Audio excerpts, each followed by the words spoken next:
ಹೇಳಕತ್ತ. 4ನೇ ಸಂಧಿಯಲ್ಲಿ ನಿತ್ಯಾತ್ಮಕ ಉಪದೇಶದಿಂದ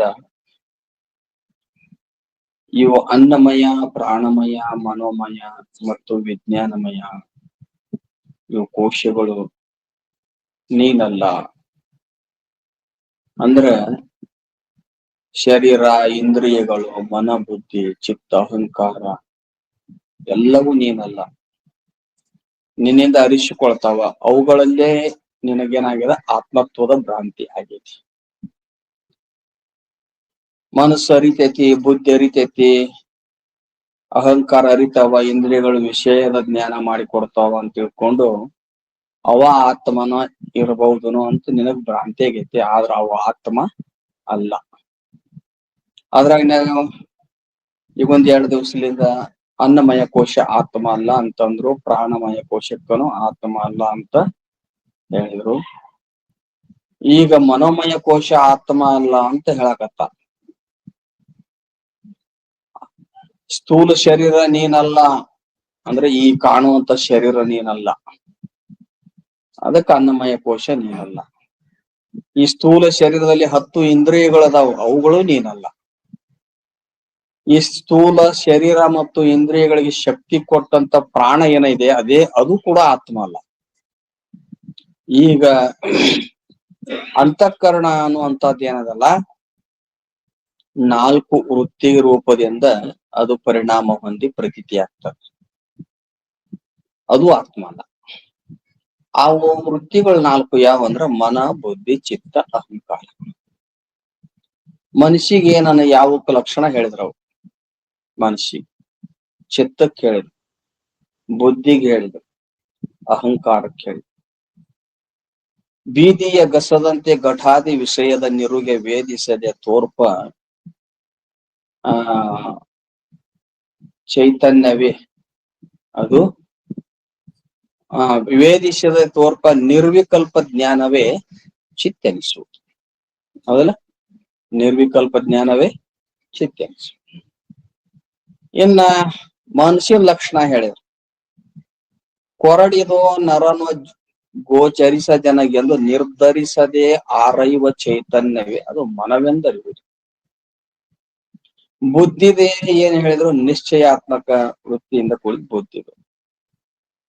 ಇದು ಚೋರನಲ್ಲ ಇಂತಿದು ಏನಪ್ಪಾ ಅಂತಂದ್ರ ಕೊರಡು. ಹೌದ್ರ? ಹಿಂಗ ಬುದ್ಧಿದ ಲಕ್ಷಣ ಹೇಳಿದ್ರು. ಅಹಂಕಾರದ ಲಕ್ಷಣನೂ ಹೇಳಿದ್ರು. ಇದನ್ನ ಅರಿದವನು ಆನೆ, ಇದು ಎನಗೆ ಎನ್ನದೆಂಬ ಮೋಹದೊಳಿರುವ ಮತಿಯೇ ಅದು ಅಹಂಕಾರ ಲಕ್ಷಣ ಹೇಳಿದ್ರು. ಎಲ್ಲವಕ್ಕೂ ಲಕ್ಷಣ ಹೇಳಿ ಅವು ಯಾಕೆ ಆತ್ಮ ಆಗುದಿಲ್ಲ, ಆತ್ಮಕ್ಕೆ ಯಾಕ ಅವಕ್ ಆತ್ಮ ಅಂತ ಅನ್ನಕ್ ಯಾಕೆ ಬರುದಿಲ್ಲ ಅಂದ್ರೆ ಅವು ಮಮಕಾರಕ ವಿಷಯ ಆಗ್ಯಾವ. ಅದನ್ನ 8ನೇ ನುಡಿಯೊಳಗ ಹೇಳ್ತಾರ.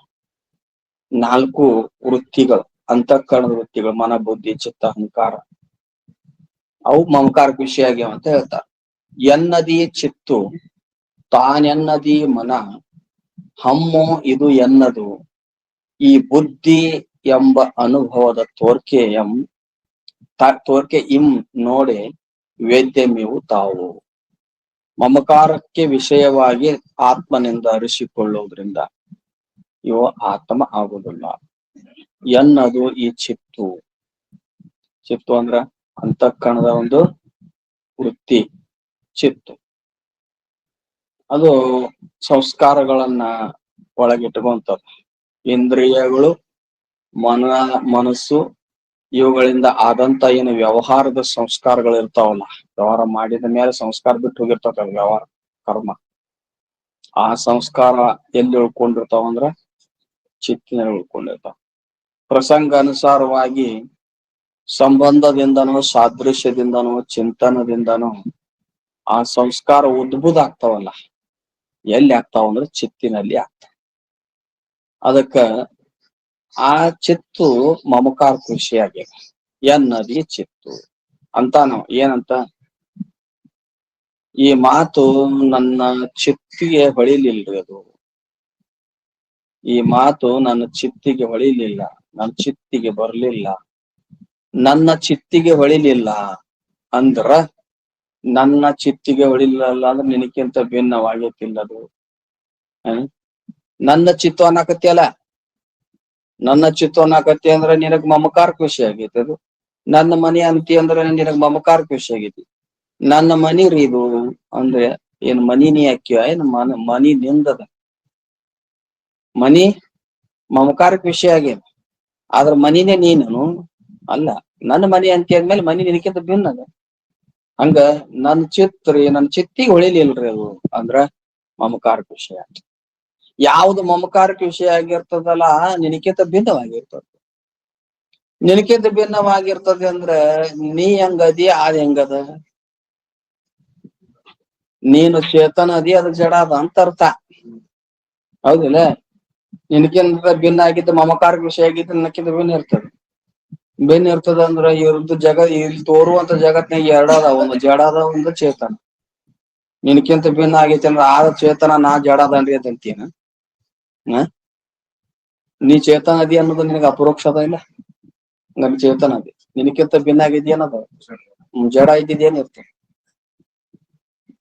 ಜಡ ಇದ್ದಿದ್ದೇನೆ ಇರ್ತದ, ಮಿಥ್ಯ ಇರ್ತದ. ಜಡ ಇದ್ದಿದ್ದು ಮಿಥ್ಯ ಇರ್ತದ, ಅಲ್ಲ ಮಿಥ್ಯ ಎನ್ನದಿ ಚಿತ್ತು. ಮತ್ತ ತಾನೆನ್ನದಿ ಮನ. ಮಮಕಾರಕ್ಕೆ ಮನಸ್ಸು ಸಹಿತ ಮಮಕಾರಕ ವಿಷಯ. ಹೆಂಗ್ ವಿಷಯ ಅದು? ನನ್ನ ಮನಸ್ಸು ಏನಂತ ನಾವ ಬಹಳ ಚಂಚಲ ಆಗ್ಬಿಟ್ಟದ. ನನ್ನ ಮನಸ್ಸು ಬಹಳ ಚಂಚಲ ಐತ್ರಿ ಅಂತ. ನನ್ನ ಮನ್ಸಿಗೆ ಸಂತೋಷನ ಆಗವಲ್ದ್ರಿ ಯಾಕೋ ಏನೋ ಅಂತ. ಹೌದು, ನನ್ನ ಮನಸ್ಸು ಚಂಚಲ ಐತಿ ಅಂತ, ನನ್ನ ಮನ್ಸಿಗೆ ಸಂತೋಷ ಇಲ್ಲ ಅಂತಾನ ಏನ್ರಿ. ಮತ್ತ ಅಲ್ಲಿನೂ ಕೂಡ ನನ್ನನ್ನು ನಂದು ಅನ್ನುವಂಥದ್ದು ಮನಸ್ಸು ನಂದು ಅನ್ನೋದಂತ ಬಂತಲ್ಲ, ಮಮಕಾರಕ ವಿಷಯ ಆಗಿ. ಹೌದು, ನನ್ನ ಮನಸ್ಸು ಸರಿ ಇಲ್ರಿ ಇವತ್ತ. ಯಾಕೋ ಬಹಳ ಚಂಚಲ ಆಗ್ಯದ. ಬಹಳ ಯಾಕೋ ಮನಸ್ಸಿಗೆ ಅಸಮಾಧಾನ ಆಗೈತೆ ನನ್ನ ಮನಸ್ಸಿಗೆ ಅಂತಂತಾನ. ಅಂದ್ಮೇಲೆ ಮಮಕಾರಕ ವಿಷಯ ಆಗಿದೆ. ಮಮಕಾರಕ ವಿಷಯ ಆಗೈತೆ ನಿನಕ್ಕಿಂತ ಭಿನ್ನ ಅದ, ಅದು ಮಿಥ್ಯ ಅದ, ಜಡ ಅದ, ದೃಶ್ಯ ಅಂತ ಈ ರೀತಿಗೆ ಅನುಭವಕ್ಕೆ ಬರ್ತದೆ. ಇನ್ನ ಮುಂದ ಎನ್ನದಿ ಮನ ಹಮ್ಮು ಇದು ಎನ್ನದು, ಅಹಂಕಾರ ಇದು ನಂದು ಅಂದ್ರ ಅವಮೇಮ ಅಂತಾನ, ನನ್ನ ಅಭಿಮಾನಕ್ಕ ನಾ ಕಟ್ಟು ಬಿದ್ದು ನಾ ಕೆಟ್ನಿ ನೋಡ್ರಿ, ನಂಗೆ ದುಃಖ ಅದರಿಂದನ ಆಗ್ಯದ ಅಂತ. ಹೌದಲ್ಲ? ನನಗ ದುಃಖಕ್ಕ ಕಾರಣ ನನ್ನ ಅಹಂಕಾರವೇ ಕಾರಣ ಅಂತ್ರಿ. ಕೆಟ್ಟ ಮೇಲೆ ಬುದ್ಧಿ ಬರ್ದಿರ್ತತಲ್ಲ, ಅಹಂಕಾರಕ್ಕೆ ಕಟ್ಟು ಬಿದ್ದು ಏನಾರು ದುಡುಕಿ ಬಿಟ್ಟಿರ್ತಾನ. ನಾನ್ ಸ್ವಲ್ಪ ತಾಳ್ಮೆಯಿಂದ ಇರ್ಬೇಕಾಗಿತ್ತು. ನನ್ನ ಅಹಂಕಾರದಕ್ಕ ನನ್ನ ಅಹಂಕಾರನ ನನ್ನ ಆ ರೀತಿ ತಂದು ಹೊಡ್ಡಿತ್ರಿ, ಆ ದುಃಖಕ್ಕೆ ಕಾರಣ ಅಂತ ಅನ್ನುವಾಗ ನನ್ನ ಅಹಂಕಾರ ಅಂತ ಅನ್ನೋದು ವ್ಯವಹಾರ ಅಲ್ಲಿ ಮಮಕಾರಕ ವಿಷಯ ಆಗ್ತದೆ. ಅದಕ್ಕ ಆ ಅಹಂಕಾರವು ಕೂಡ ಆತ್ಮ ಅಲ್ಲ. ಮತ್ ಮುಂದ ಎನ್ನದು ಈ ಬುದ್ಧಿ, ಅದು ಈ ಬುದ್ಧಿ ಎಂಬ ಅನುಭವದ ತೋರಿಕೆ. ನನ್ನ ಬುದ್ಧಿ ಅಂತಾನ ಅಂದ್ರ ಅರ್ಥ, ನನ್ನ ಬುದ್ಧಿ ಅನ್ಬೇಕಾಗಿತ್ತು ಅಂತಂದ್ರ ನನ್ನ ಬುದ್ಧಿ ಹೊಳಿಲಿಲ್ರಿ ಅದು. ನನ್ನ ಬುದ್ಧಿ ಆ ಟೈಮ್ದಾಗ ಹೋಗಿ ಬಿಡ್ತ್ರಿ. ನನ್ನ ಬುದ್ಧಿ ಸ್ವಲ್ಪ ಉಪಯೋಗ ಮಾಡ್ಲಿಲ್ಲ ನಾನು. ನನ್ನ ಬುದ್ಧಿ ಚೂರ್ ಹೋಯ್ತ್ರಿ, ಅದು ಜೋಲ್ ಹೋತು ಅಂತ. ನನ್ನ ಬುದ್ಧಿ ಹೊಳಿಲಿಲ್ರಿ ಅದು ಅಂತ. ಅದು ಸಹಿತ ಮಮಕಾರಕ ವಿಷಯ. ಹಿಂಗ ಇವೆಲ್ಲಾ ಮಮಕಾರಕ ವಿಷಯ ಆಗ್ಯಾವ ಅಂದ್ಮೇಲೆ ಮತ್ ಇನ್ನು ಹೆಂಗದಾವ ಭಾವಗಳಿಂದ ಕೂಡ್ಕೊಂಡ. ಎರಡ್ ಅವಸ್ಥೆಯೊಳಗ ಭಾವ ರೂಪದಿಂದ ಇರ್ತಾವ, ಸುಸುಪ್ತ ಅವಸ್ಥೆಯೊಳಗ ಅಭಾವ ರೂಪದಿಂದ. ಅದಕ್ಕೆ ಇವೆಲ್ಲವೂ ಮಮಕಾರಕ ವಿಷಯ ಆಗಿರುವುದರಿಂದ ಭಾವಗಳಿಂದ ಕೂಡಿಕೊಂಡಿರುವುದರಿಂದ ಇವೆ ಆತ್ಮ ಅಲ್ಲ ಅಂತ ಹೇಳಿದ್ರು. ಮುಂದ ಈ 4 ವೃತ್ತಿಗಳಿಂದ ಯುಕ್ತವಾದ ಒಂದು ಅಂತಃಕರಣದ ಸ್ವರೂಪ ಹೇಳ್ತಾರೆ. ಈ 4 ವೃತ್ತಿಗಳು ಏನಿವು ಅಂತಃಕರಣದ ಪರಿಣಾಮಗಳು. ಇದಕ್ಕೆ ಮೂಲ ಅಂತಃಕರಣವೇ. ಹೌದಿಲ್ಲ? ಹಂಗಾರ ಅಂತಃಕರಣ ಆತ್ಮ ಅಲ್ಲ. ಯಾಕಂತ ಇಂತು ವೃತ್ತಿಗಳುಳ್ಳದು ಅಂತಃಕರಣವು, ಇದು ಆ ಹಂತೆ ಒಂದಂಶ ಅಹುದು, ಜಾಗರಣ ಕನಸಂ ತಾನೇ ರಚಿಸುತ್ತ ಅರಿಯುವುದು. ಇಂತು ವೃತ್ತಿಗಳುಳ್ಳ, ಎಷ್ಟು ವೃತ್ತಿ ಹೇಳಿದ್ರು? 4 ವೃತ್ತಿ. ಆ 4 ವೃತ್ತಿಗಳು ಎದರ ಪರಿಣಾಮಗಳು? ಅಂತಃಕರಣದ ಪರಿಣಾಮ. ಹೌದಲ್ರಿ? ಅಂತಃಕರಣದ ಪರಿಣಾಮ. ಈ 4 ವೃತ್ತಿಗಳುಳ್ಳಂತ ಅಂತಃಕರಣ ಇದು ಏನೈತಲ್ಲ ಆತ್ಮ ಅಲ್ಲ. ಅಂತಃಕರಣ ಅರಿತೈತಿ ಅಂತ ಭ್ರಾಂತಿ ಆಗಿರ್ಬೋದು ನಿನಗ. ಆತ್ಮದ ಅಲ್ಲ. ಯಾಕ? ಇದು ಮೂಲ ಅಹಂಕಾರದ ಒಂದು ಅಂಶವಾಗಿದೆ. ಮುಂದಿನ ಪದ್ಯಕ್ಕೆ ಸೂತ್ರ ಇದು ನುಡಿ. ಈ ಅಹಂಕಾರ ಈ ಅಹಂಕಾರ ವೃತ್ಯಾತ್ಮಕ ಅಹಂಕಾರ ಐತಲ್ಲ ಇದು. ಅಂತಃಕರಣದ ಪರಿಣಾಮ ರೂಪ ಅಹಂಕಾರ ಐತಲ್ಲ, ಇದು ಮೂಲಾಹಂಕಾರದ ಕಾರ್ಯವಾಗಿದೆ. ಮೂಲಾಹಂಕಾರ ಅನ್ನುವಂಥದ್ದು ಕಾರಣದ. ಇದು ಒಂದು ಕಾರ್ಯರೂಪ ಅಹಂಕಾರ, ಇನ್ನೊಂದು ಕಾರಣ ರೂಪ ಅಹಂಕಾರ. ಈ ಅಂತಃಕರಣದ ವೃತ್ತಿ ರೂಪ ಅಹಂಕಾರ ಐತಲ್ಲ, ಇದು ಕಾರ್ಯರೂಪ ಅಹಂಕಾರ. ಇದಕ್ಕ ಮೂಲಾಹಂಕಾರ ಅಂದ್ರೆ ಮಹತತ್ವದ ಆದ್ಮೇಲೆ ಒಂದು ಉತ್ಪತ್ತಿ ಆಕೈತಲ್ಲ ಮೂಲಾಹಂಕಾರ. ಆ ಅಹಂಕಾರದ ಕಾರ್ಯ ಇದು. ಹಂಗಾರೆ ಇದೊಂದು ಕಾರ್ಯ ಆಗೈತೆ ಅಂದ್ರೆ ಇದಂಗ ಆತ್ಮ. ಇದಕ್ಕ ಕಾರಣವಾದ ಮೂಲಾಹಂಕಾರದ ಚೇತನ ಐತಿ ಅಂತೀರೇನು? ಅದು ಜಡನ ಐತಿ. ಹಂಗಾರ ಈ ಅಂತಃಕರಣ ಇದು ಹಂತೆ ಒಂದ್ ಅಂಶ, ಮೂಲಾಹಂಕಾರದ ಒಂದು ಅಂಶ. ಅದ್ರ ಕಾರ್ಯ. ಮತ್ತೆ ಇದು ಹೆಂಗ ಮೂಲಾಹಂಕಾರದ ಕಾರ್ಯವಾಗಿರುವುದರಿಂದ ಈ ಅಷ್ಟೇ ಅಲ್ಲದೆ ಏನಂತಾರ ಅವರು, ಒಂದ್ ಅಂಶ ಹೋಗುದು ಜಾಗರಣ ಕನಸಂತಾನೆ ರಚಿಸುತ್ತಾ. ಅಂತಃಕರಣ ಇದು ಜಾಗರಣ ಮತ್ತು ಕನಸನ್ನ ರಚನೆ ಮಾಡ್ತಾರೆ. ಹೆಂಗ್ ರಚನೆ ಮಾಡ್ತಾರೆ? ಅಂತಃಕರಣ ಜಾಗೃತಾವಸ್ಥೆಯೊಳಗ ಇಂದ್ರಿಯಗಳ ಮೂಲಕವಾಗಿ ಹೊರಗಿನ ವಿಷಯಗಳಿಗೆ ಸಂಯೋಗ ಆತಂದ್ರ ಅದಕ್ಕೆ ಜಾಗೃತಾವಸ್ಥೆ ಅಂತಾರ. ಏನ್ರಿ? ಯಾವ ಅಂತಃಕರಣ ಇಂದ್ರಿಯಗಳ ಮೂಲಕವಾಗಿ ಹೊರಗೆ ಹೋಗಿ ಹೊರಗಿನ ವಿಷಯಗಳಲ್ಲಿ ಸಂಯೋಗ ಆಗಿ ವ್ಯವಹಾರ ಮಾಡ್ತೈತಿ, ಆ ಕಾಲಕ್ಕೆ ಏನಂತಾರ? ಜಾಗೃತಾವಸ್ಥೆ. ಇನ್ನು ಸ್ವಪ್ನಾವಸ್ಥೆ ಅಂತ ಎದಕ್ಕಂತಾರ? ಯಾವ ಅಂತಃಕರಣವು ಇಂದ್ರಿಯಗಳ ಮೂಲಕ ಹೊರಗೆ ಹೋಗದೆ ಒಳಗೆ ಒಂದು ಸೃಷ್ಟಿಯನ್ನು ರಚನೆ ಮಾಡ್ತದ, ಅದೇನಪ್ಪಾ ಅಂದ್ರ ಅದು ಸ್ವಪ್ನದ. ನಿದ್ದೆ ಹತ್ತದಾಗ ಅದೇ ಅಹಂಕಾರವೇ ಒಳಗೊಂದು ಸೃಷ್ಟಿ ರಚನೆ ಮಾಡ್ಯಾವ. ಜಾಗೃತ ಅವಸ್ಥೆ ಹೆಂಗ ಇರ್ತದ ಹಂಗ ಸ್ವಪ್ನಾವಸ್ಥೆನು ಸ್ವಪ್ನಾವಸ್ಥೆ ಜಾಗೃತ ಅಂತಾನೆ ಪ್ರತೀತಿ. ಒಂದ್ ಒಳಗೊಂದು ಸೃಷ್ಟಿ ಮಾಡಿದ, ಒಂದು ಹೊಸ ಸೃಷ್ಟಿ ಅದು. ಯಾವ್ದು ಕನಸ. ಅದನ್ನ ರಚನೆ ಮಾಡಿದ್ದ ಯಾವ್ದಪ್ಪ? ಅಂತಃಕರಣನ ಅಲ್ಲ. ಅಂತಃಕರಣ ಅಲ್ಲಿ ಸ್ವಪ್ನಾವಸ್ಥೆಯೊಳಗ ಅಪರೋಕ್ಷ ಆಗಿದೆ. ಹೌದಿಲ್ಲ? ಅಪರೋಕ್ಷದಲ್ಲಿ ಇಂದ್ರಿಯಗಳ ಅಪರೋಕ್ಷ ಇಲ್ಲ, ಅಂತಃಕರಣ ಅಪರೋಕ್ಷ. ಆ ಅಂತಃಕರಣ ಹೊಸ ಸೃಷ್ಟಿ ಮಾಡ್ಯದ. ಅಲ್ಲಿ 100 ಶರೀರಗಳನ್ನು ಉಂಟು ಮಾಡ್ಯದ, 1000 ಶರೀರಗಳನ್ನು. ಕಲ್ಲ ಅದು ನೀನು ಗುಡ್ಡ ನದಿ ಏನ್ ಬೇಕು ನಿನಗನ್ನೆಲ್ಲ ಜಾಗೃತ ಅವಸ್ಥೆಯೊಳಗೆ ಏನ್ ಅದಾವಲ್ಲ ಅಂತದನ್ನೇ ರಚನೆ ಮಾಡ್ಯದ. ಅಲ್ಲಿ ಹೊರಗೆ ಬಂದೈತನ ಅದು ಇಂದ್ರಿಯಗಳ ಮೂಲಕವಾಗಿ ಇಲ್ಲ. ಅಂದ್ರೆ ನಿದ್ದೆ ಹತ್ತಿರ್ತೈತಿ, ನಿದ್ರಾದೋಷ ಇರ್ತದ. ಆ ನಿದ್ರಾದೋಷ ಮೂಲಕವಾಗಿ ಅದೆಲ್ಲ ಹೊಸ ಸೃಷ್ಟಿ ಉತ್ಪತ್ತಿ ಮಾಡ್ಯದ. ಅದಕ್ಕೇನ್ ಅನ್ಬೇಕು? ಕನಸ. ಜಾಗೃತನ್ನ ಉಂಟು ಮಾಡೋದಕ್ಕೂ ಕನಸನ್ನು ಉಂಟು ಮಾಡೋದಕ್ಕೂ ಇದು ಅಂತಃಕರಣ ಕಾರಣ. ಇಷ್ಟ. ಮತ್ತ ಅಷ್ಟೇ ಅಲ್ಲದೆ ಏನದಪ್ಪ ಇದು? ಭಾವದಿಂದ ಕೂಡಿಕೊಂಡಿರುತ್ತದೆ ಅಂತಃಕರಣ. ಭಾವದಿಂದ ಕೂಡ್ಕೊಂಡು ಜಾಗೃತಾವಸ್ಥೆ ಸ್ವಪ್ನಾವಸ್ಥೆಯೊಳಗ ಭಾವರೂಪವಾಗಿದೆ. ಸುಷುಪ್ತಾವಸ್ಥೆಯೊಳಗ ಅವಿದ್ಯೊಳಗ ಅಡಿಕೆ. ಹಂಗಾರ ಭಾವದಿಂದ ಕೂಡ್ಕೊಂಡಂತ ಉತ್ಪತ್ತಿ ನಾಶ ಉಳಿತದ. ಹಂಗಾರ ಆತ್ಮ 3 ಅವಸ್ಥೆಯೊಳಗ ಒಂದೇ ರೀತಿಯಾಗಿದೆ. ಹಿಂಗ ಇರುವಂತ ಅಂತಃಕರಣ ಇದು ಹೆಂಗ ಆತ್ಮ ಆಗ್ತದ? ಮುಂದೇನ್ ಹೇಳ್ತಾರ? ರಚಿಸುತ್ತ ತಾನೇ ಅರಿಯುವುದು. ಹೌದ್ರಿ, ಇದಕ್ ಜಡ ಅಂತೀರಿ, ಇದಕ್ ಅರಿತನ ಹೆಂಗಾರ ಬಂತು? ನೀವು ಜಡ ಅಂತೀರಿ, ಇದಕ್ಕ ಅರಿತನ ಹೆಂಗ ಬಂತು? ಇದು ಅಂತಃಕರಣ ಜಡ ಇದ್ರುನು ಚಿದಾಭಾಸನ ಜೊತೆ ಕೂಡ್ಕೊಂಡು ಅರಿತೈತಿ. ಏನ್ರಿ? ಚಿದಾಭಾಸಕ್ಕೂ ಈ ಅಂತಃಕರಣಕ್ಕೂ ಸಹಜ ತಾದಾತ್ಮ ಸಂಬಂಧ ಅದ. ತಾದಾತ್ಮ ಸಂಬಂಧದೊಳಗ ಸಹಜ ತಾದಾತ್ಮ, ಕರ್ಮಜ ತಾದಾತ್ಮ, ಭ್ರಾಂತಿಜ ತಾದಾತ್ಮ ಅಂತ. ಇದಕ್ಕ ಅಂತಃಕರಣಕ್ಕ ಮತ್ತು ಚಿದಾಭಾಸನಿಗೆ ಯಾವ ಸಂಬಂಧ ಅದ? ಸಹಜ ತಾದಾತ್ಮ ಸಂಬಂಧ. ಅಂದ್ರ ಅಂತಃಕರಣ ಇದ್ದಲ್ಲಿ ಚಿದಾಭಾಸ ಇರ್ತಾನ. ಚಿದಾಭಾಸ ಅದಾನಂದ್ರ ಅಂತಃಕರಣ ಇರ್ತಾನ. ಹೌದಿಲ್ಲ? ಚಿದಾಭಾಸ ಇದ್ದಲ್ಲಿ ಅಂತಃಕರಣ ಇದ್ದ. ಒಬ್ರನ್ ಕರೆದ್ರ ಇಬ್ರು ಬರ್ತಾರ ಅವ್ರು. ಏನ್ರಿ? ಒಬ್ರು ಕರೆದ್ರ ಅವ್ರು ರೆಡಿನ ಅದಾರ. ಶುಂಭ ನಿಶುಂಭ ಇದ್ದಂಗ ಅದಾರ ಅವ್ರು.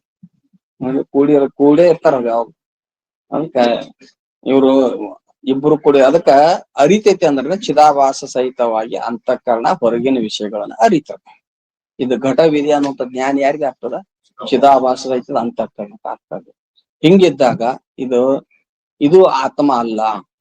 ಅಂತಃಕರಣ ಇದು ಎರಡು ಅವಸ್ಥೆಗಳು ತೋರ್ತದ, ಭಾವಗಳಿಂದ ಕೂಡ್ಕೊಂಡದ, ಮತ್ತ ಇದು ಅವಸ್ಥೆಗಳ ಉತ್ಪತ್ತಿ ಮಾಡ್ತದ, ಮೂಲಾಹಂಕಾರದ ಒಂದು ಕಾರ್ಯವಾಗ್ಯದ.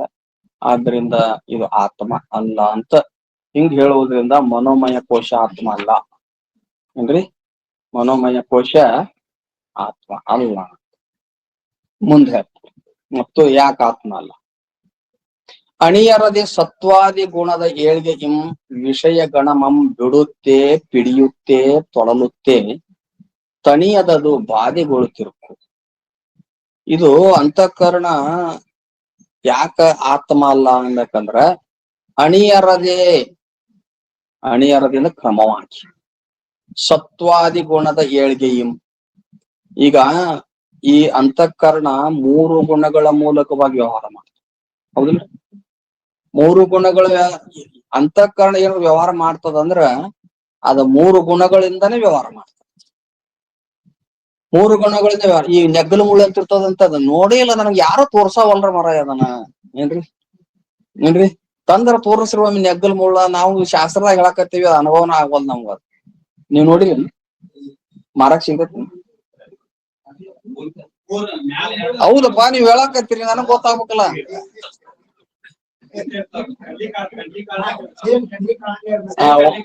ನಾ ಯಾರ ಶಿಖರ್ ತಗೊಂಬರಪ್ಪ ನಾಳೆ ಒಂದು.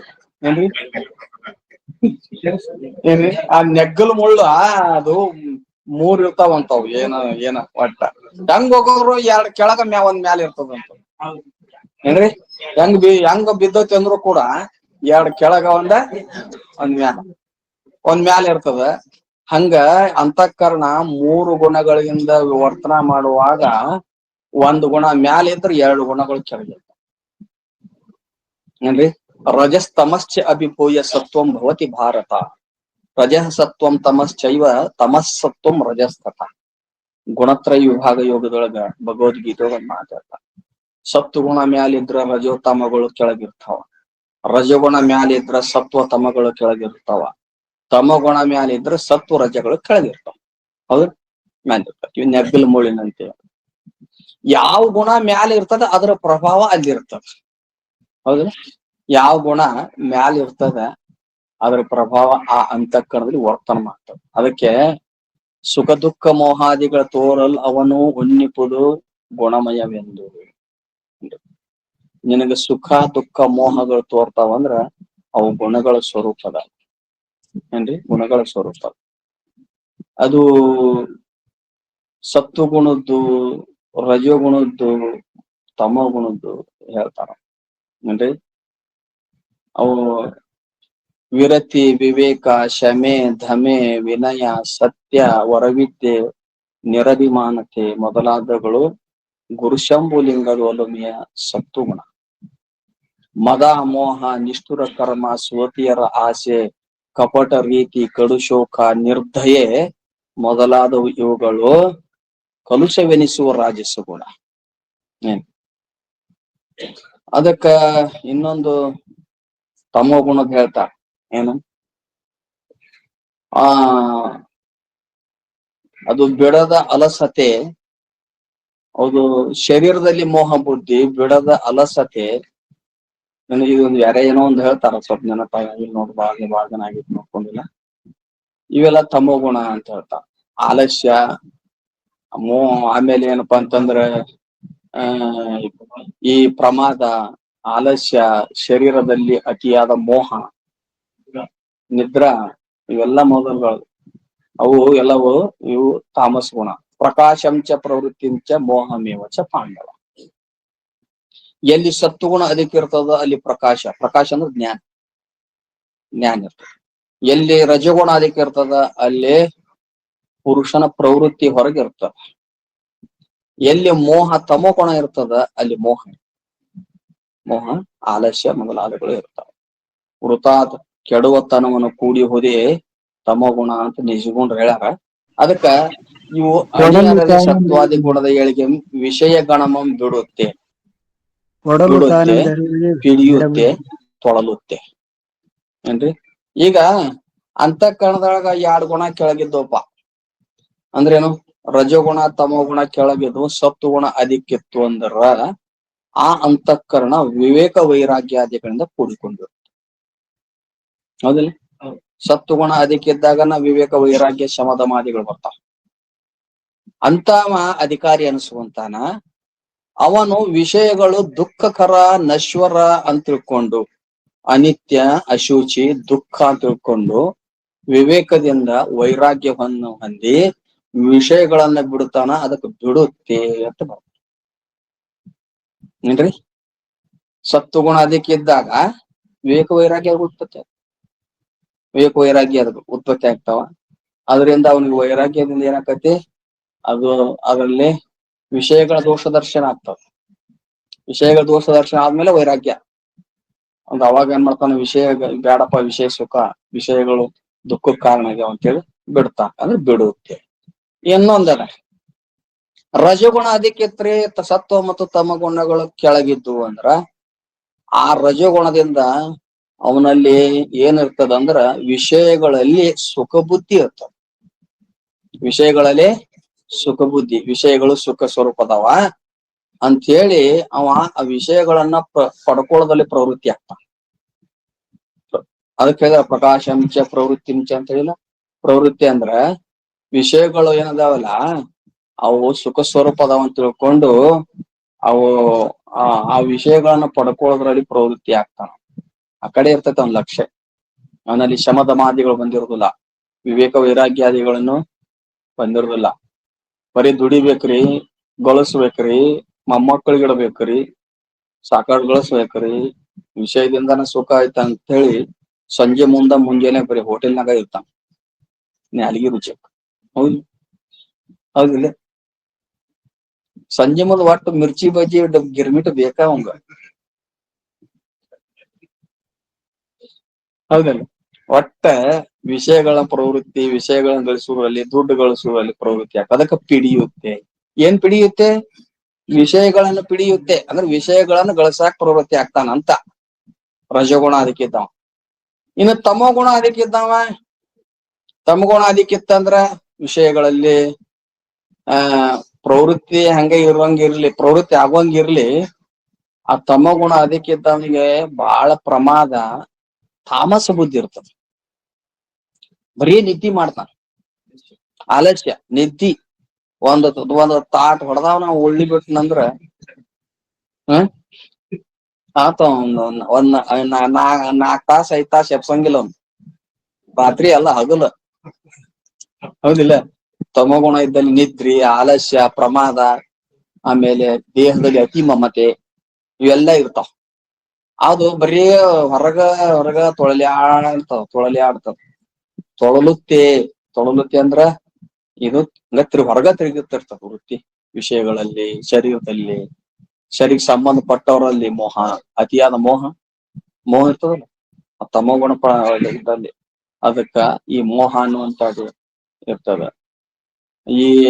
ಈ 3 ಗುಣಗಳಿಂದ ವ್ಯವಹಾರ ನಡೀತೈತಿ.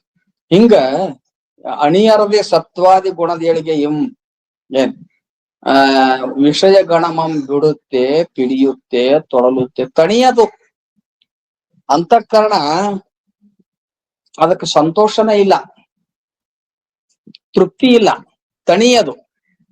ಏನೋ ಸತ್ವಗುಣ ವೃದ್ಧಿ ಆದ್ರ ಸ್ವಲ್ಪ ಸಂತೋಷ ಇರ್ತದ. ಅದಕ್ಕೆ ಸತ್ವಗುಣ ಅದಕ್ಕಿದ್ರ ವೈರಾಗ್ಯ ವಿವೇಕ ಬಂದು ಅಂದ್ರ ಜ್ಞಾನಕ್ಕೆ ಬಂತ, ಶಾಸ್ತ್ರ ಚಿಂತನ ಮಾಡ್ತಿದ್ದ ಅಂದ್ರೆ ಸ್ವಲ್ಪ ಸಂತೋಷದಿಂದ ಇರ್ತದ. ಅಂದ್ರೇನು? ಪ್ರಾರಬ್ಧದಿಂದ ಎಷ್ಟು ಸಿಕ್ತೈತಿ ಅಷ್ಟು ತೃಪ್ತಿ ಹೊಂದಿ ತನ್ನ ಸಾಧನದಾಗಿರ್ತಾನೆ. ಅವಾಗ ಸ್ವಲ್ಪ ಸಂತೋಷದಿಂದ ಇರ್ತದೆ. ಆದ್ರ ರಜಗುಣ ತಮಗುಣ ಅದಕ್ಕಿದ್ರೆ ಅದು ತೃಷ್ಣಾನ ಇರ್ತದೆ. ರಜಗುಣ ಇದ್ದಲ್ಲಿ ತೃಷ್ಣ ಇರ್ತದೆ. ತೃಷ್ಣ ಅಂದ್ರೆ ಏನ್ರಿ? ಎಷ್ಟು ಕೊಟ್ಟರು ಸಾಕನ್ನಂಗಿಲ್ಲ. ಅವ ಜಿರ್ಯಂತೆ ಜಿರ್ಯತಃ ದಂತಾಹ, ಜಿರ್ಯತೆ ಜಿರ್ಯತಃ ಕೇಶಾಹ, ಶ್ರೋತೃಹು ಚಕ್ಷುಶ್ಚ ಜೀರ್ಯತೆ, ತೃಷ್ಣೈತೆ ಇದು ತರುಣಾಯತೆ ತೃಷ್ಣ ತೃಷ್ಣೈಕ ತರುಣಾಯತೆ ತೃಷ್ಣೈಕ ತರುಣ. ರಜಗುಣ ಅಧಿಕ ಇದ್ದವ ತಮಗುಣ ಅಧಿಕ ಇದ್ದವ ಅವ ಹಲ್ಲು ಹೋದ್ರುನು ಏನ್ರಿ ಹಲ್ಲು ಹೋದ್ರುನು ಆಮೇಲೆ ಕೇಶಗಳು ಬಿದ್ದು ಎಲ್ಲ ಬೆಳ್ಳಗಾಗಿ ಎಲ್ಲ ಕೇಶಗಳದು ಆದ್ರುನು ಶರೀರ ಮುಪ್ಪ ಆದ್ರುನು ಏನ್ರಿ ಆಮೇಲೆ ಅವನ ಇಂದ್ರಿಯಗಳು ಅವನಿಗೆ ಕೆಲಸ ಮಾಡೋ ಪವರ್ ಕಳ್ಕೊಂಡ್ರುನು ಇನ್ನೂ ಅವನಿಗೆ ವಿಷಯದ ಭೋಗ ಬೇಕತ್ತ. ಇನ್ನೊಟ್ಟು ಉಣ್ಬೇಕು ತಿನ್ಬೇಕು. ಏನ್ ಮಾಡುದು ಬರ್ರಿ ನಾವೆಲ್ಲಾ ಬಹಳ ತಿಂದೆ ಉಂಡು ಹಲ್ಲಿಲ್ಲ ಬರ್ರಿ ನಮ್ ಬಾಯಾಗಿಲ್ಲ ಅಂತ ಹೌದಿಲ್ಲ. ಯಾವ ಶೇಂಗಾ ತಿನ್ನ ನೋಡಿ ಅವನ ಕುಟ್ಟಿರ ಕೊಡುವ ಮಾರ ಬಾಯಿಸ್ತಾನೆ ಅಂತ. ಈಗೇನ್ ಹಲ್ಲು ಸೊಟ್ಟ ಆಗ್ಬಿಟ್ಟವ ಶೇಂಗಾನು ತಿಂತಾನ. ನಿನಗ್ ಚಿಂಗಮ್ ಕೊಡ್ತೇವಿ ನಾವ್ ಹೆಚ್ಚು ಕಡಿಮೆ ಆದ್ರೆ ನೀನ್ ಹಲ್ಲಿನ ಸಟ್ ಹೊರಗ್ ಬರುವಂಗ ಹೌದಿಲ್ಲ. ಅದಕ್ಕೆ ತಮಗುಣ ರಜಗುಣ ಅದಕ್ಕಿದ್ದಲ್ಲಿ ಅಲ್ಲಿ ಅಂತಃಕರಣಕ್ಕೆ ಶಾಂತಿ ಇರುವುದಿಲ್ಲ, ಸಮಾಧಾನ ಇರಂಗಿಲ್ಲ. ಗುಣದ ಮೇಲೆ ವ್ಯವಹಾರ ನಡೀತದೆ. ಅದಕ್ಕ ನಿನ್ನೊಳಗ ನೀ ಶಾಂತಿ ಸಂತೋಷ ನಿನಗ್ ಬರ್ಬೇಕಾಗಿತ್ತು. ಒಂದು ಶಾಸ್ತ್ರ ಚಿಂತನ ವಿವೇಕ ವೈರಾಗ್ಯ ಬರ್ಬೇಕಾಗಿತ್ತು ಅಂದ್ರೆ ನಿರಂತರವಾಗಿ ಜಪ ಮಾಡು. ಪರಮಾತ್ಮ ನಾಮಸ್ಮರಣೆ ಜಪ ಮಾಡು. ಎಷ್ಟು ಜಪ ಮಾಡ್ತೇವಿ, ಎಷ್ಟು ಪರಮಾತ್ಮನ ಸಿದ್ಧಾರೂಢಪ್ಪನ ಚರಿತ್ರ ಓದ್ತೇವಿ, ಎಷ್ಟು ಜಪ ಮಾಡ್ತೇವೆ ಅಷ್ಟು ಆನಂದ ಸಿಗ್ತದ. ನಿಧಾನವಾಗಿ ಅಂತಃಕರಣ ಪರಿಶುದ್ಧ ಆಗ್ತದೆ. ಒಮ್ಮಿಗೆ ಆಗುದಿಲ್ಲ ಹೌದಲ್ಲ. ಈಗ ನಾವು ಅಂತೇವಿ ಅವೇನ್ ಮನುಷ್ಯನೋ ಮರಾಯ ಗಣ ಗಣ ಗಣ ಗಣ ಗಣ ನಾಯಿಗರಿ ಅದಾವ ಅವ್ನ ಕಾಲಾಗ ಅಂತಾರ. ತಿರ್ಗಾಡ್ತಾನಲ್ಲ ಅವನ್ ಕಾಲಾಗ ನಾಯಿಗರಿ ಇಲ್ಲ, ಅವನ್ ಹೃದಯದೊಳಗ ನಾಯಿಗರಿ ಇದ್ದಂಗ ಕಾಣ್ತಾವ. ಯಾಕ ಅವ್ನ ರಜಗುಣ ಪ್ರಧಾನ ಅದ. ಆ ಅಂತಃಕರಣ ರಜಗುಣ ಪ್ರಧಾನ, ಅವ್ನ ಕುಂಡ್ರಸೆ ಕೊಡಂಗಿಲ್ಲ. ಮತ್ ಇದ್ರೊಳಗ ಪರಿಪಕ್ವತೆ ಇಲ್ಲಲ್ರಿ. ಏನು ಎಷ್ಟ್ ಶಾಸ್ತ್ರ ಕೇಳಿದ ಪರಿಪಕ್ವತೆ ಬರಲಿಲ್ಲ. ನೀ ಈಗ ಹೆಸರು ಹಚ್ಚಿತ್ತಮ್ಮ ನೀನ್ ಅಂತಃಕರಣ ಇನ್ನೂ ಪರಿಪಕ್ವಾಗಿಲ್ಲ. ನಿನ್ ಅಂತಃಕರಣ ಪರಿಪಕ್ವವಾಗಿ ಇದೇ ಕೊನೆ ಜನ್ಮ ಆಗಿದ್ರೆ ನಿನಗೆ ಏನ್ ಬರೀ ಒಂದ್ ತೈಲ ಬುದ್ಧಿ ಇರ್ತದ. ನಿನಗೆ ಅಷ್ಟು ಸ್ಥಿತಿನೂ ಬರ್ತದೆ, ಅಷ್ಟು ವಿಷಯನೂ ಸಂಗ್ರಹ ಆಗ್ತದೆ, ವಿಷಯನೂ ಅಷ್ಟು ಇದಾಗ್ತದ. ಅದಕ್ಕ ಬಹಳ ಜನ್ಮದ ಪ್ರಯತ್ನ ಇದು ಕೊನೆ ಜನ್ಮಕ್ ಮುಕ್ತ ಮಾಡ್ತಾವ. ಅದಕ್ಕ ಮನುಷ್ಯ ನಮಗ್ ಜ್ಞಾನ ಆಗ್ಲಿ ಅಂತ ಒಂದೇ ಜನ್ಮಕ್ ಅಲ್ಲ, ಅದನ್ನ ಸಾಧನ ಮಾಡೋದು ಬಹಳ ಮುಖ್ಯ. ಶಾಲಿಗೆ ಹೆಸರು ಹಚ್ಬೇಕು ಮೊದಲ, 1ನೇತ 2ನೇತ ಎಲ್ಲ ಏರ್ಕೊಂತ ಹೋಗಿ ಕೊನೆಗೆ MA ಮಾಡಕ್ ಬರ್ತದೆ. ಈ ಮೊದಲನ MA ಮಾಡಕ್ ಹೋಗ ಶಾಗಲಿ ಅಂದ್ರೆ ಸಿಗ್ತೈತಿ ಆ ಸ್ಥಿತಿಗೆ ಹೋಗಕ್ ಬರ್ತೈತಿ ಇಲ್ಲ. ಅದಕ್ಕ ಭಗವಂತ ಈ ಶರೀರ ಕೊಟ್ಟಾನಲ್ಲ, ಈ ಶರೀರ ಕೊಟ್ಟಾಗ ಸ್ವಲ್ಪ ಸಂಸಾರದೊಳಗೆ ಇದ್ರುನು ಪೂಜಾ ಜಪ ತಪ, ಒಂದು ಮಠಕ್ಕೆ ಬರೋದು, ಮಂದಿರಕ್ಕೆ ಆತ್ಮರ ಸಂಘದೊಳಗಿರೋದು, ಅವ್ರ ಸೇವಾ ಮಾಡೋದು, ಅವ್ರು ಹೇಳಿದ್ದನ್ನು ಕೇಳುವುದು ನಮ್ ಸಾಧನ. ಹಿಂಗಿತ್ತಂದ್ರ ಮನುಷ್ಯ ಜನ್ಮದಲ್ಲಿ ಬದಲಾವಣೆ ಕೊಟ್ಟು ಹೋಗ್ತಾನೆ. ಅಂದ್ರೆ ಕೊನೆಗೆ ನಿನಗ್ ಜ್ಞಾನ, ಕೊನೆ ಜನ್ಮಕ್ ಜ್ಞಾನ ಆಗಿ ಸ್ಥಿತಿ ಬರ್ತದೆ, ಮುಕ್ತ. ಈಗ ಏನ್ ಹೇಳಕತ್ತಾರ, ಅಂತಃಕರಣ ಆತ್ಮ ಅಲ್ಲ.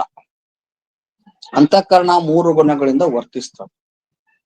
ಆ 3 ಗುಣಗಳಿಂದ ವರ್ತಿಸುವಂತ ಅಂತಃಕರಣ ನಿನ್ನಿಂದ ಅರಿಸಿಕೊಳ್ತದೆ. ಅದು ಆತ್ಮ ಅಲ್ಲ. ನಿನಗೆ ಅದು ಏನಾಗಿದಾವ ಅಷ್ಟ ಅಲ್ಲದೆ ಭಾವದಿಂದ ಕೂಡ್ಕೊಂಡು ಏನ್ರಿ. ಭಾವದಿಂದ ಅಂದ್ರೆ 2 ಅವಶ್ಯಕ ತೋರ್ತಿ ಮತ್ತೊಂದು ಅವಶ್ಯಕ ತೋರಂಗಿಲ್ಲ. ಹಿಂಗ ಅಂತಃಕರಣಕ್ಕೂ ನೀ ಸಾಕ್ಷಿಯಾಗಿದ್ದಿ, ಆತ್ಮನೇ ಇದ್ದಿ, ಪ್ರತ್ಯೇಕ ಆತ್ಮನೇ ಇದ್ದಿ ಅಂತ ತಿಳಿಸಿಕೊಟ್ಟು ಎಲ್ಲಾ ಮಿಥ್ಯಾಕರಿಸ್ತಾರೆ. ಅಂದ್ರೆ ಆತಗ ಮನೋಮಯ ಕೋಶ ಆತ್ಮ ಅಲ್ಲ ಅಂತ ಈ ರೀತಿ ಹೇಳಿ ಮುಂದ ಉಕ್ತ ರೀತಿಯ ಸಾತ್ವಿಕಾದಿ ಭೇದದಿಂದ ತೋರುವುದರಿಂದ ಅಂತಃಕರಣ ವೇದ್ಯವಾಗಿದೆ. 3 ಗುಣಗಳಿಂದ ವ್ಯವಹಾರ ಮಾಡುವಂತ ಅಂತಃಕರಣ ಆತ್ಮನಿಗೆ ವೇದ್ಯವಾಗಿದೆ. ಅಂದ್ರೆ ಆತ್ಮನಿಂದ ಅರಿಸಿಕೊಳ್ಳುತ್ತದೆ. ಅಂದರೆ ತಿಳಿಸಿಕೊಳ್ಳುವುದಿಲ್ಲ, ಆತ್ಮ ಸ್ವರೂಪ ಅಲ್ಲ. ಆತ್ಮನಿಂದ ಅರಿಸಿಕೊಳ್ಳುವಂತ ಈ ಅಂತಃಕರಣ ಆತ್ಮ ಆಗುವುದಿಲ್ಲ ಅಂತ ಈಗ ಇಂತಿ ಪರಿಯೋಳ್ ಅವಸ್ಥಾಂತರಗೊಳುತ್ತಿರುವುದು ಅಂತಃಕರಣವೇ. ಅದು ಕಾರಣಂ ವೇದ್ಯವಾಂತದಂತಾಗಿ ನಿಜವಲ್ಲ. ಅಂದ್ರೆ ಸಾತ್ವಿಕಾದಿ ಗುಣಗಳಿಂದ ವರ್ತಿಸುವುದರಿಂದ, ರೂಪಾಂತರ ಹೊಂದುವುದರಿಂದ ಈ ಆತ್ಮ ಇದು ಅಂತಃಕರಣ ಸಾತ್ವಿಕಾದಿ ಗುಣಗಳಿಂದ ಏನ್ರಿ ರೂಪಾಂತರ ಹೊಂತ. ಸಾತ್ವಿಕಾದಿ ಗುಣಗಳ ರೂಪಾಂತರ ಹೊಂತ. ಈ ಅಂತಃಕರಣ ಸುಖ ದುಃಖ ರೂಪವಾಗಿರುತ್ತದೆ. ಅಂತಃಕರಣ ಸುಖ ದುಃಖ ರೂಪವಾಗಿರುತ್ತೆ. ದುಃಖ ಆಗೋದನು ಅಂತಃಕರಣಕ್ಕ, ಸುಖ ಆಗೋದನು ಅಂತಃಕರಣ. ಹೌದ? ಸುಖ ಆಗುದನು ಅಂತಃಕರಣ. ಅಂದ್ರ ಸುಖ ದುಃಖ ಇವುಗಳ ಅನುಭವಿಸುವುದು ಯಾವ್ದಪ್ಪ ಅಂದ್ರೆ ಅಂತಃಕರಣ. ಮತ್ತ ಅಷ್ಟೇ ಅಲ್ಲದೆ ಈ ಅಂತಃಕರಣ ಮಮಕಾರಕ ವಿಷಯನೂ ಆಗ್ಯದ. ಮೊದಲು ಹೇಳಿದ್ರ ಮಮಕಾರಕ್ಕೆ ವಿಷಯ ಆಗಿರುವುದರಿಂದ, ಸುಖ ದುಃಖ ರೂಪವಾಗಿರುವುದರಿಂದ, ಮೂರು ಗುಣಗಳ ರೂಪದಿಂದ ರೂಪಾಂತರ ಹೊಂದುವುದರಿಂದ ಏನ್ರಿ ಇದು ವೇದ್ಯವಾಗಿದೆ. ಆದ್ದರಿಂದ ಆತ್ಮ ಅಲ್ಲ, ಅರಿಸಿಕೊಳ್ಳುವುದು ಆತ್ಮ ಅಲ್ಲ, ಅದು ಆತ್ಮ ಅಲ್ಲ ಅಂತ ತಿಳ್ಕೊಂಡು ಈ ರೀತಿಯಾಗಿ ಈ ಮನೋಮಯ ಕೋಶ ಆತ್ಮ ಅಲ್ಲ ಅಂತ ಹೇಳಿದ್ರು. ಇನ್ನೊಂದು ಲಾಸ್ಟ್ ಕೋಶ ಈ ಸಂಧಿಯೊಳಗ, ಮುಂದಿನ ಸಂಧಿಯೊಳಗ 5ನೇ ಸಂಧಿ ಕೇವಲ ಆನಂದಮಯ ಕೋಶಕ್ಕನ ಒಂದು ಸಂಧಿ ಇಟ್ಟಾರ. ಈಗ 4ನೇ ಸಂಧಿಯೊಳಗ ಈಗ ಏನು ವಿಜ್ಞಾನಮಯ ಕೋಶ, ವಿಜ್ಞಾನಮಯ ಕೋಶ ಆತ್ಮ ಅಲ್ಲ ಅಂತ ಹೇಳಾರ. ಅದನ್ನ ಹೇಳ್ತಾರ ಪೂರ್ವ ಸೂತ್ರದೊಳಗ.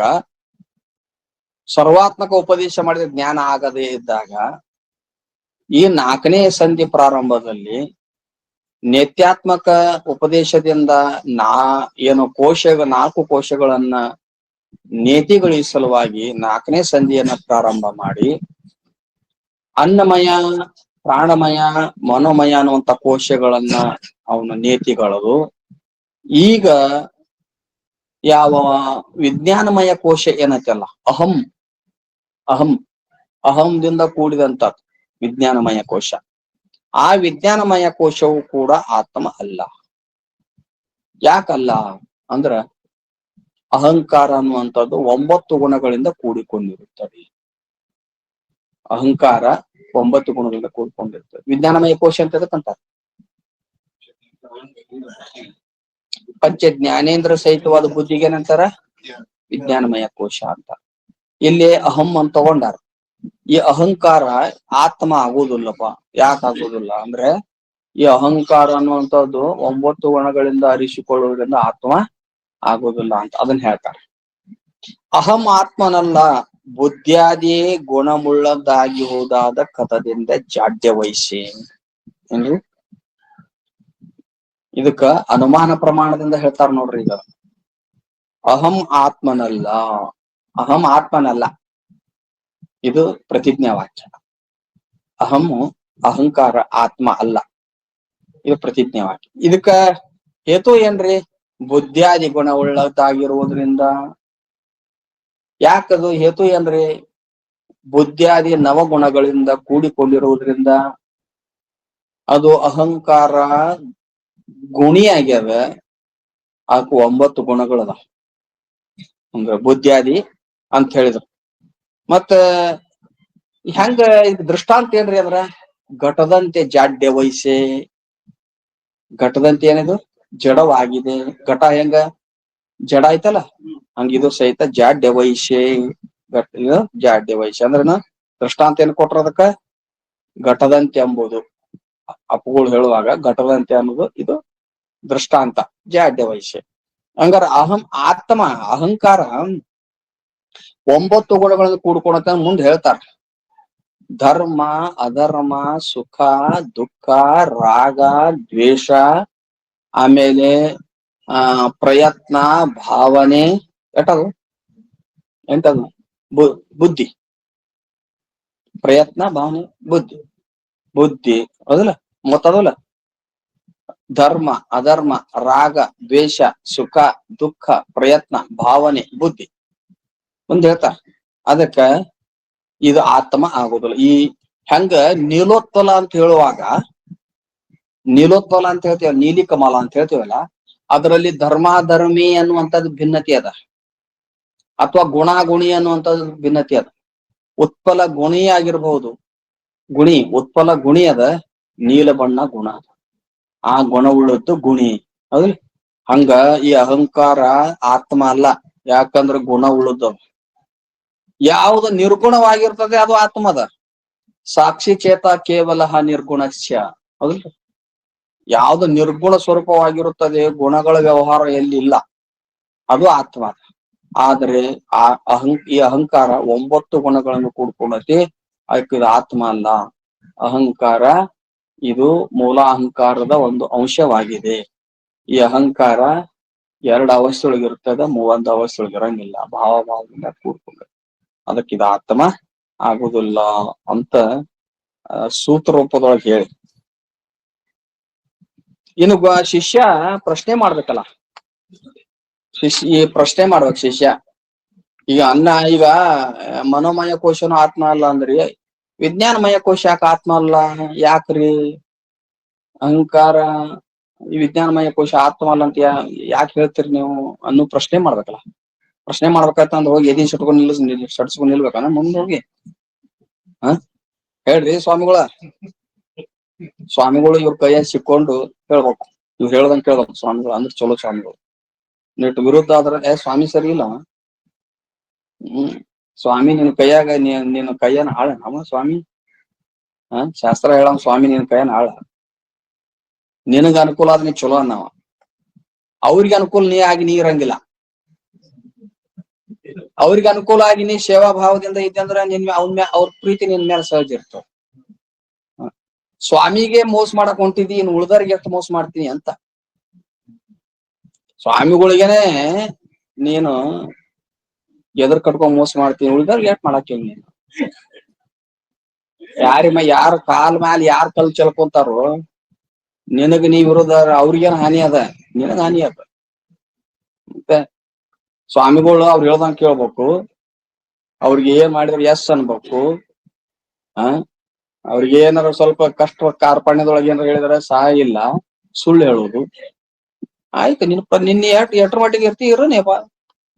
ಏನ್ ನಾವ್ ಸೇವಾ ಮಾಡ್ದೋ ನಾವ್ ಮಾಡ್ತೇವೆ ಅಷ್ಟೇ, ಹೌದಿಲ್ಲ? ಗುರುಗಳ ಸೇವಾ ಯಾರು ಮಾಡ್ತಾರ ಅವ್ರ ಮೇಲೆ ಬಹಳ ಪ್ರೀತಿ ಇರ್ತದ.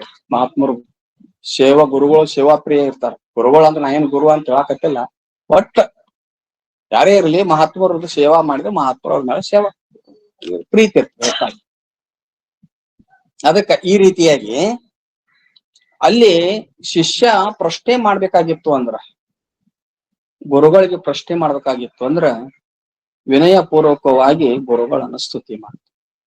ತದ್ವಿದ್ಯ ಪ್ರಣಿಪಾತೇನ ಪರಿಪ್ರಶ್ನೇನ ಸೇವಾಯ. ಹೌದಲ್ರಿ? ಗುರುಗಳಿಗೆ ಬಂದು ನಮಸ್ಕಾರ ಮಾಡು, ಸಾಷ್ಟಾಂಗ ನಮಸ್ಕಾರ.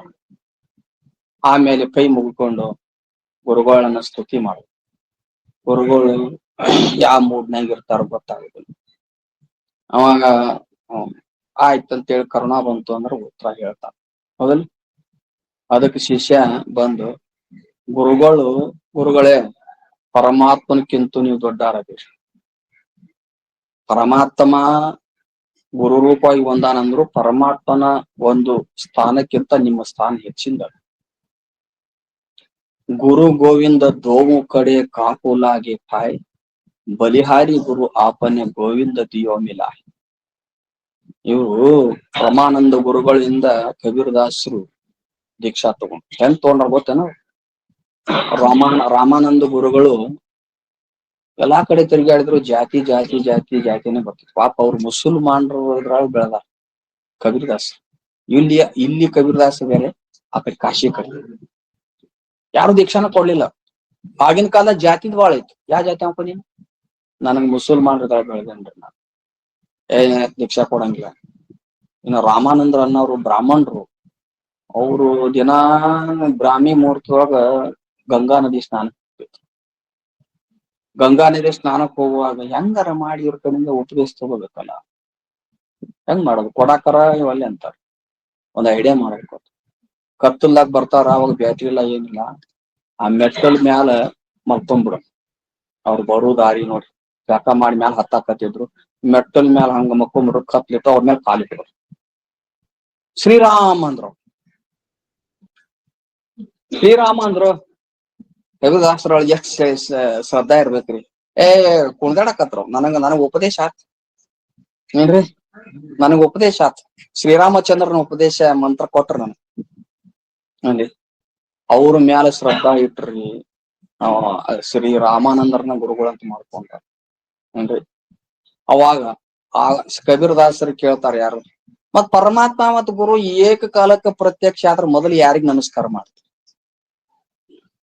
ಅದಕ್ಕೆ ಆತ ಗುರು ಗೋವಿಂದ ದೋಮು ಕಡೆ ಕಾಕೋಲಾಗೆ ಪಾಯ್ ಬಲಿಹಾರಿ ಗುರು ಆಪನೆ ಗೋವಿಂದ ದಿಯೋ ಮಿಲಾಯ್ ಗುರುಗಳು ಮತ್ತು ಪರಮಾತ್ಮ ಇಬ್ರು ಏಕಕಾಲಕ್ಕೆ ಪ್ರತ್ಯಕ್ಷ ಆದ್ರ ನಾ ಮೊದಲು ಗುರುವಿಗೆ ನಮಸ್ಕಾರ ಮಾಡ್ತೇನೆ ಯಾಕಂದ್ರ ಗುರುವಿಗೆ ಯಾಕೆ ನಮಸ್ಕಾರ ಮಾಡ್ತೇನೆ ಅಂದ್ರ ಪರಮಾತ್ಮನ ಸ್ವರೂಪವನ್ನು ನಿಜವಾದ ಸ್ವರೂಪವನ್ನು ತಿಳಿಸಿಕೊಡೋರು ಗುರು ಅದ ಏನ್ ಹೆಂಗ ಅದನ್ ಪರಮಾತ್ಮ ನಿನ್ನ ಸ್ವರೂಪ ಏನು ಪರಮಾತ್ಮನ ಸ್ವರೂಪ ನಿಜವಾದ ಸ್ವರೂಪ ಏನು ತಿಳಿಸಿಕೊಡೋರು ಗುರು ಅದಾರ ಅದಕ್ಕೆ ನಾವ್ ಅವ್ರಿಗೆ ಮೊದಲು ನಮಸ್ಕಾರ ಅದಕ್ಕೆ ಯೋಗ್ಯ ಶಿಕ್ಷಣ ಮೊದಲು ಗುರು ಸ್ತುತಿ ಮಾಡ್ಬೇಕು ಆಮೇಲೆ ಪರಮಾತ್ಮನ ಸ್ತುತಿ ಮಾಡ್ಬೇಕು ಗುರು ದೊಡ್ಡ ಬಾಳ ದೊಡ್ಡವ್ರ ಗುರುವಿನಲ್ಲಿ ಬಾಳ ಶ್ರದ್ಧಾ ಇಡ್ಬೇಕು ಭಗವಂತ ಯೋಗ್ಯ ಗುರುಗಳನ್ನ ಕೊಟ್ಟಾನಪ್ಪ ಅಂದ್ರ ಅವ್ರನ್ನ ಸ್ತುತಿ ಮಾಡ ನಾವ್ ದೂರ ಇರಬಹುದು ಶರೀರದಿಂದ ಅವ್ರು ಎಲ್ಲೋ ಇರ್ಬೇಕು ನಾವು ಎಲ್ಲೇ ಇರ್ಬಹುದು ಆದ್ರ ನಮ್ಮ ಮನುಷ್ಯನೊಳಗ್ ಗುರುವಿನ ಶ್ರದ್ಧಾ ಇತ್ತು ಅಂದ್ರ ಅದು ನಮ್ಮನ್ನ ಕಾಯ್ತದ ಅದ ಗುರುಗಳನ್ನ ಸ್ತುತಿ ಮಾಡ್ತಾನ ಪರಿಪೂರ್ಣನಾಗಿ ಜಗಮಿರೇ ಜಗಂ ಶಿವನಾಗದಿರಲ್ ಅದನ್ನು ನೋಟ ಮಾತ್ರದಿಂದ ಶಿವನೆನಿಪ ಗುರುವೇ ಭಿನ್ನಪವನ ಒದರಿಸು ಇದ್ರೊಳಗ ಅದನ್ನೇ ಹೇಳ್ತಾರೆ ಅದನ್ನ ಆ ವಿಷಯವನ್ನು ಮತ್ತೆ ನಾಳೆ ಅಂತೇಳಿ ಇವತ್ತಿನ ಶಿವನ ಗುರುಪಾಠ